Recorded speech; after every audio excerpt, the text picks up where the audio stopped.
دستگاه سیل القایی نیمه اتوماتیک. قبل از سیل کردن لازمه که دستگاه رو اول راه اندازی کنیم. این دکمه خاموش و روشن کردن دستگاه یا دکمه 0 و 1. پیچ‌های نگهدارنده که توسط اونها میتونید ارتفاع هد رو برای سیل کردن ظروف با سایزهای مختلف تنظیم کنید. دستگاه رو به ارتفاع مورد نظرتون برسونید و دوباره پیچ‌ها رو محکم کنید.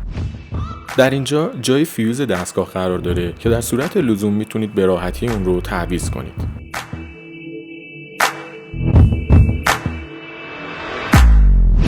در این قسمت و در دو طرف دستگاه شیارهایی وجود داره برای عبور جریان هوا و خنک شدن دستگاه. این قسمت محل اتصال کابل میکروسویچ دستگاه به بدنه هست. در این قسمت هم فیکسچر نگهدارنده ظرف قرار داره که به این صورت و با شل کردن پیچ نگهدارنده میتونید اون رو توی این محور به عقب و جلو حرکت بدید و با توجه به اندازه ظرفتون اون رو تنظیم کنید. روی پنل جلویی دستگاه 4 دکمه قرار گرفته.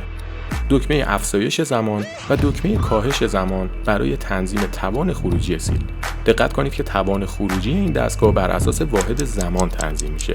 دکمه هیت آن که عملیات سیل رو انجام میده و در واقع همون کاری رو میکنه که کلید میکروسویچ دستگاه انجام میده. یعنی هر دوی این کلیدها فرمان سیل رو به دستگاه انتقال میدن. و در نهایت دکمه کانتر که تعداد سیل های انجام شده رو نمایش میده. برای انجام عملیات سیل، ابتدا واشر سیل مخصوص که برای هر ظرف در اندازه مناسب تولید شده رو داخل درب ظرف میذاریم، طوری که سمت آلومینیومی واشر رو ببینیم. بعد درب ظرف رو محکم میبندیم و حالا نوبت تنظیم ارتفاع هد نسبت به قد ظرفمون هست. ظرف رو زیر هد قرار میدیم و با شل کردن پیچ‌های پشت دستگاه اون رو توی ارتفاع مناسب از درب ظرف محکم فیکس میکنیم. بعد از تنظیم ارتفاع هد، حالا فیکسچر دستگاه رو تنظیم میکنیم. پیچ روی فیکسچر رو شل میکنیم، در محور عقب و جلو حرکت میدیم و در بهترین پوزیشن پیچ رو محکم میکنیم. حالا توان خروجی دستگاه رو متناسب با ظروفمون تنظیم میکنیم. این میزان به صورت آزمون و خطا به دست میاد. بهترین توان میزانی از تایم هست که هم سیل رو به صورت کامل انجام بده و هم ظرف دود نکنه.